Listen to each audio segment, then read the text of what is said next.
अपने घर का भाड़ा देता था। पहले माले पर वो किराए पे रहता था, नीचे घर के मालिक रहते थे, मालिक जो था वो नीचे रहता था, किराएदार ऊपर रहते थे। और नियम था कि हर पहले तारीख को वो किराया दे। एक महीने क्या हुआ कि किराया तनख्वाह मिला ही नहीं। 10 तारीख आ गया। रोज कहते थे मकान मालिक, तो 2-3 दिन वेट करता रहा। जब देखा 2-3 दिन बीत गए तो कहा कि आप तो देते थे 1 तारीख को, आज 3 तारीख हो गया। तो रोज कहते थे कल दूंगा कल दूंगा, करते करते 10 तारीख आया।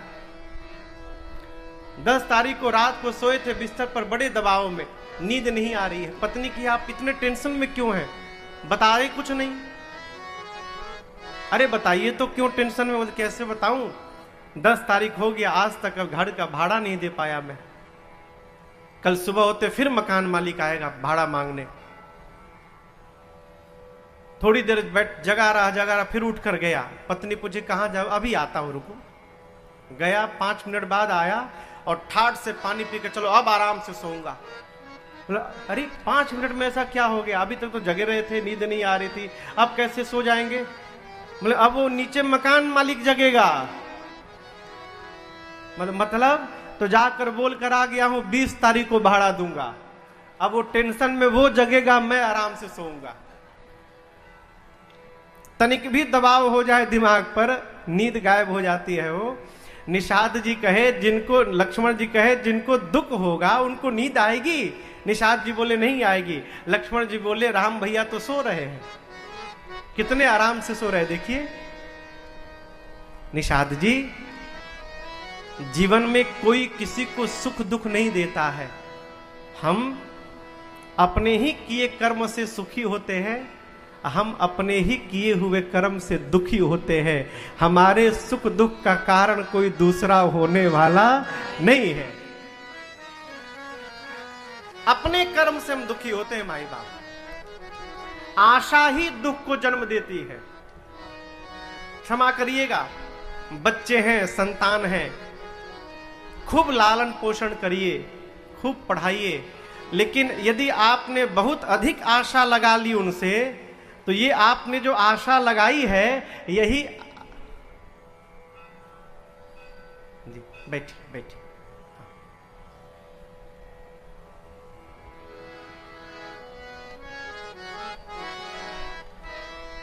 अब यही दर्शन करिए, हमारे दुख का कारण क्या है।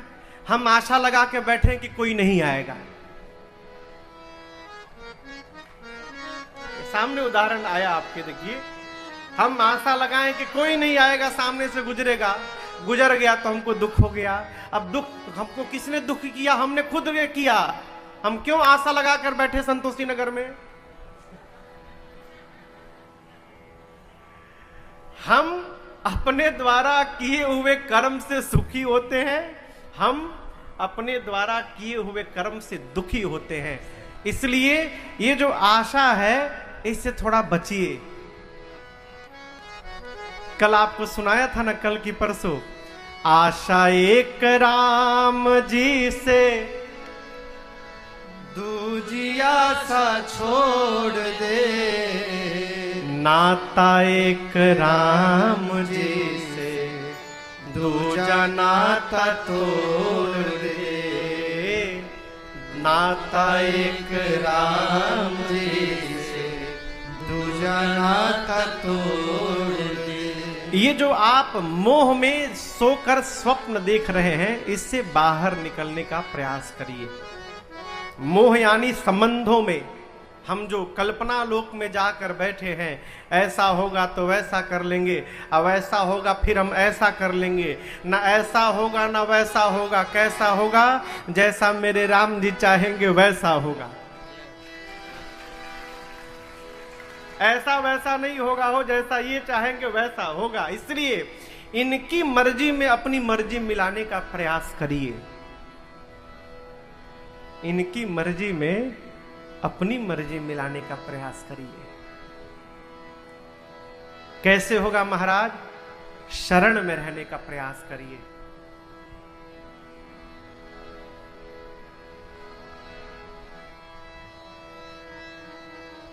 जो किस्मत जगत की अरे बनावे संवारे, तो क्यों ना चले हम उन्हीं को पुकारे। है बात समझ रही है? तवास में राघव। देखिए श्रीमद् वाल्मीकि रामायण का एक प्रसंग है। विभीषण जी महाराज जब भगवान की शरणागति में आए हैं, शरण में, रावण ने लात से मारा, विभीषण जी आए तो सुग्रीव जी चाहते नहीं थे कि भगवान विभीषण जी को रखे। देखिए क्षमा करिएगा, जब मनुष्य अपने प्रति अविश्वास में रहता है तो वो सबको उसी दृष्टि से देखता है। कई लोगों को लगता है कि मेरे बॉस से यदि ये आदमी मिल गया तो कहीं मेरी वैल्यू कम ना हो जाए, इसलिए अपनी वैल्यू बनाए रखने के लिए मिलवाता, डायरेक्ट नहीं कराता। सुग्रीव जी को लगा कि यदि विभीषण जी आ गए तो वो तो लंका के वाइस प्रेसिडेंट है, वो वाइस प्रेसिडेंट है लंका के, उनके आने से कहीं मेरी वैल्यू न चली जाए। तो सुग्रीव जी, राम जी आप बताओ, हनुमान जी लंका से गए होंगे तो ये नहीं बताए होंगे कि प्रभु लंका में भी आपके एक भगत जी मिले थे, आपका बहुत बढ़िया मंदिर बनवाए हैं, राम राम वो भी जपते हैं लंका में, बताए होंगे ना हनुमान जी। क्या सुग्रीव जी को नहीं पता था ये बात? लेकिन सुग्रीव जी की भाषा देखिए, राम जी से ये नहीं बोले कि लंका वाले भगत जी आए हैं ना। कौन आया है? आवा मिलना दसानन, बोले आपके शत्रु रावण का भाई आया है, यानी आप इसको भी शत्रु ही समझिए। लेकिन भगवान से क्या छिपा है हो? वहां वाल्मीकि रामायण का प्रसंग है। भगवान कहते सुग्रीव, मुझे प्राप्त करने के जितने साधन है वो मनुष्य को बार बार करने पड़ते हैं। जैसे माला जपना है, रोज रोज जपना है ना, पूजा नित्य करनी है ना, दर्शन भी करना है ना, दान भी करते रहना है ना, तीर्थ की यात्रा भी करती रहनी है, व्रत भी करना पड़ता है अंतराल अंतराल पर, जितने साधन है उनको बार बार करना पड़ता है। लेकिन राम जी कहते हैं सुग्रीव, एक काम ऐसा है जो मनुष्य यदि जीवन में एक बार कर दे, बस एक बार, तो फिर मैं जीवन भर उस मनुष्य की रक्षा करता रहूंगा। ये मेरा वचन है, ये मेरा प्रण है। केवल एक बार करना है। क्या करना है? कुछ नहीं करना है, यही करना है। एक बार भगवान के सामने पहुंचिए,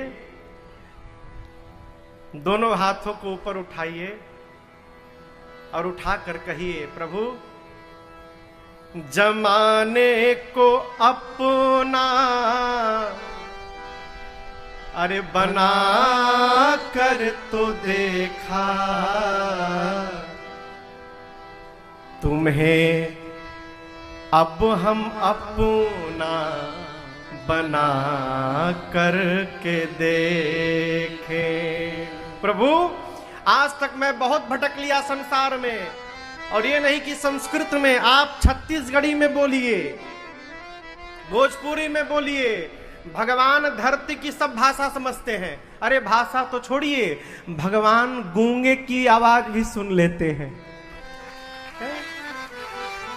आप दोनों हाथों को उठाकर कहिए, प्रभु बहुत भटक लिया, आज के बाद आपका बालक आपकी शरण में आ गया। प्रभु अब मेरा अच्छा करना हो, बुरा करना हो, आप समझो, आपका काम जाने, मैं आज से आपकी शरण में हूं।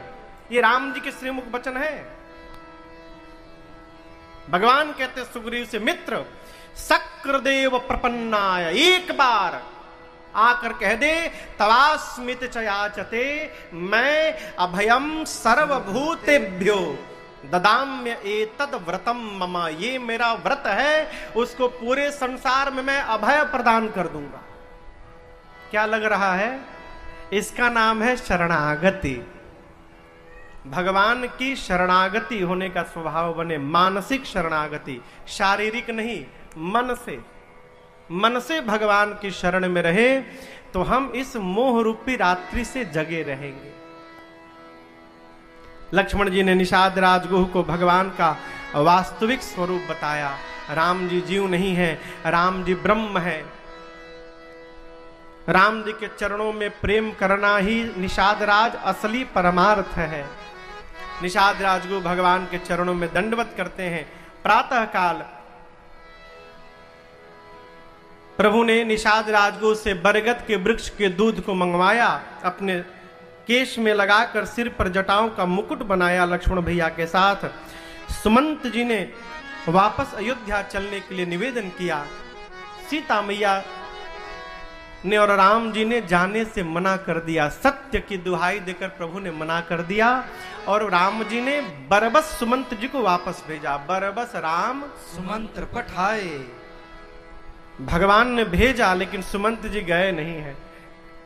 भगवान ने यहां से भेजा तो पंडाल के दूसरी छोर इतनी दूर जाकर रथ खड़े कर दिए और खड़े होकर सुमंत जी देखने लगे। भगवान सुमंत जी को विदा करके अब गंगा जी के तट पर गंगा जी को पार करने आए हैं।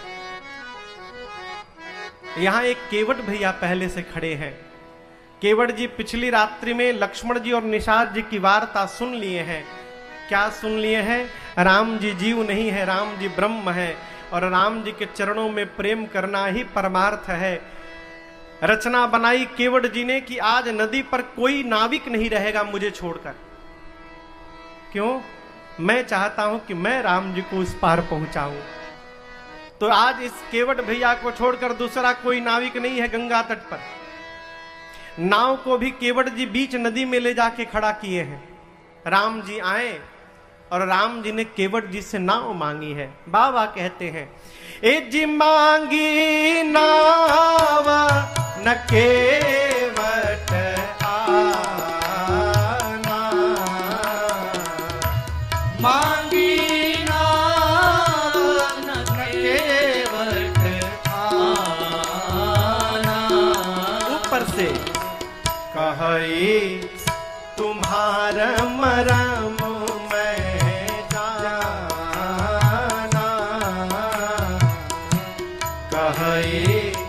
तुम्हारे मरम में जाना। चरण कमल रज कहूँ सब कहे, चरण कमल रज कहूँ सब कहे। मानुष करनी मोरे कछु आए, मानुष करनी मोरे कछु आए। छुअत शिला भई नारे सुहाए, छुअत शिला भई नारे सुहाए। पाहन ते न काठ कठिनाई, पाहन से न काठ कठिनाई।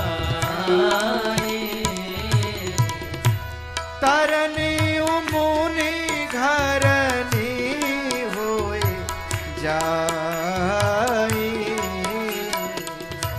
तरनी मुनि घरनी होए जाई। हे प्रभु बाट पर मुरी नाम उड़ाई, बाट पर मोरी नाव उड़ा। प्रतिपालो सब परिवारों, यही प्रतिपालो सब परिवारों। नहीं जानो कछु और कबारो, नहीं जानो कछु और कबारो। जो प्रभु पार अवसि गाचहु, जो प्रभु पार अवसि गाचहु। मोहि पद पदुम पठारन कहु, मोहि पद पदुम पठारन कहु। मोहि पद पदुम पठारन कहु।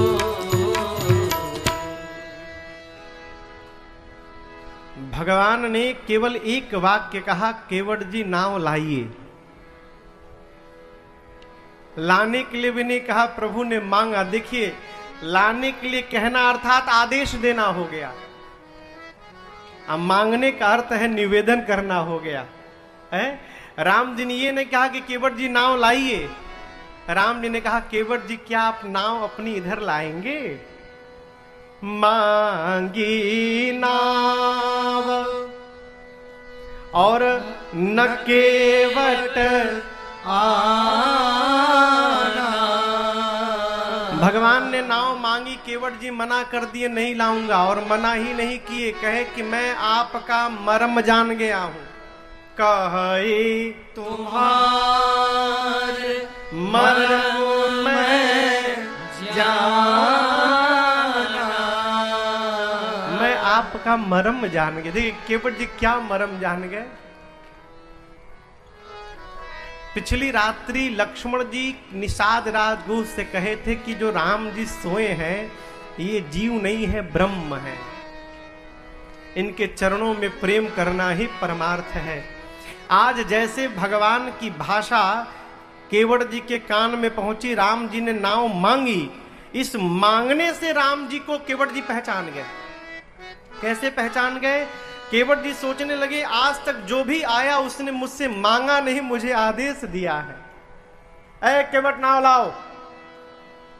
आज जीवन में कोई पहली बार मेरे से मांग रहा है, अर्थात मांग करके राम जी ये दर्शाना चाहते हैं कि इस नाव का मालिक मैं ही हूं, मेरी संपत्ति है, मेरे ऊपर है कि मैं ले जाऊं कि न ले जाऊं, इसलिए मांग रहे हैं। इसी अधिकार से केवट ने मना भी किया कि नहीं लाऊंगा। केवट जी समझ गए कि इतना विनम्र तो भगवान को छोड़कर दूसरा कोई हो ही नहीं सकता है, ये अवश्य भगवान ही है, तभी मेरे से मांग रहे हैं, है? मना कर दिया नहीं लाऊंगा। क्यों? मैं आपके मर्म को जान गया हूं। अरे मर्म तोर जानीला हे रघुरैया, मर्म तोर जानीला हे रघुरैया। गोड़ावा के धुरिया में जदुआ भरल बाटे, गोड़वा के धुरिया में जदुआ भरल बाटे। अरे मरम तोर जानीला हे रघुरैया, मरम तोर जानीला हे रघुरैया। केवट जी कहते मैं आपका मर्म जान गया हूं, मैं नहीं लाऊंगा। लक्ष्मण जी बोले क्या बात करते हैं, जन्म से इनके साथ मैं लगा हूं, आज तक मैं मर्म नहीं जान पाया, और आप अभी अभी आए कहते मर्म जान गया। क्या जान गए? केवट जी बोले वही जो आप नहीं जान पाए वो हम जान गए हैं। लक्ष्मण जी बोले क्या जान गए, हमको भी बताइए। केवट जी बोले आज राम जी ये गंगा जी को पार करने के लिए नहीं आए हैं। अरे ये तो वही राम जी है ना जिन्होंने 3 पग के भीतर 3 लोक 14 भुवन नाप दिया था, है? जिसने 2 पग में 3 लोक 14 भुवन नाप दी, क्या वो गंगा पार करने के लिए नाव के आश्रय में खड़े रहेंगे? ये राम जी गंगा पार करने नहीं आए हैं। आज ये राम जी इस गंगा जी को और इस नाव को बहाना बनाकर और इस केवट को अपना चरणामृत पिलाने के लिए यहां पर आए हैं। ये मरम मैं जान गया हूं प्रभु, लाऊंगा नहीं मैं। अरे मरम तोर जानीला हे रघुरैया। क्या अद्भुत दृश्य होगा, आप कल्पना करिए भक्त और भगवान की ये वार्ता। केवट जी कहते प्रभु आपके, देखिए हम आप में कोई कमी नहीं निकाल रहे हैं रघुनाथ जी।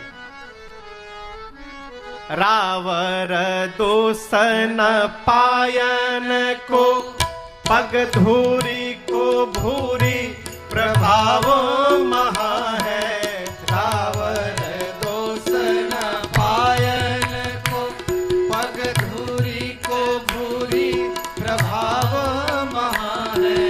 वाहन से बन बाहन काठ को कोमल है जल खाई रहा है। वाहन से बन वाहन काठ को कोमल है जल खाई रहा है।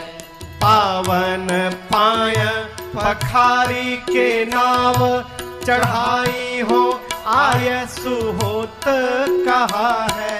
पावन पाय पखारी के नाव चढ़ाई हो आय सुहोत कहा है। तुलसी सुनी केवट के बर बैन हसे प्रभु जान की ओर आके। तुलसी सुनी केवट के बर बैन हसे प्रभु जान की ओर। तुलसी सुनी केवट के बर बैन हसे प्रभु जान की ओर आए। केवट जी कहते प्रभु ना आपका दोष ना आपके पांव का दोष, सारा दोष पांव में जो धूल लगा है उसका है। रावर दोष न पायन को पग धूरी को भूरी प्रभाव महा है। आपके पांव में जो धूल है प्रभु वो कोई साधारण धूल नहीं है, वो जड़ी बूटी है, मनुष्य का निर्माण करती है प्रभु। आपने पीछे किसी पत्थर को पांव से छुआ था क्या? लक्ष्मण जी बोले मेरे सामने छुआ था, मैं वहीं खड़ा था। क्या हुआ भैया? पांव रखे पत्थर स्त्री में बदल गया। केवट जी बोले लक्ष्मण जी आप बताइए पत्थर कठोर होता है कि लकड़ी? कहिए अश्वनी जी, हाँ पत्थर कठोर होता है ना। लक्ष्मण जी बोले कठोर पत्थर जब स्त्री में बदल सकता है तो ये तो लकड़ी की नाव है। पत्थर से भी कोमल है और कोमल में भी अति कोमल। क्यों? सूखे में नहीं रहती, पानी में रहती है। पानी पी पी कर मेरी लकड़ी की नाव और मुलायम हो गई है। अरे पत्थर को तो 1-2 मिनट समय भी लगा होगा, ये मेरी लकड़ी की नाव तो देखते ही स्त्री में बदल जाएगी। मैं इतना बड़ा रिस्क उठाने वाला नहीं हूं। एक उपाय बताता हूं प्रभु, पांव धुला लीजिए उसके बाद फिर आपको लेके चलता हूं। लक्ष्मण जी कहें भैया आज पहली बार आपने मैनेजमेंट संभाला, आपका मैनेजमेंट फेल हो गया। आपने पहली बार किसी से कुछ मांगा और देखिए वो भी केवट मना कर दिया, नहीं दूंगा।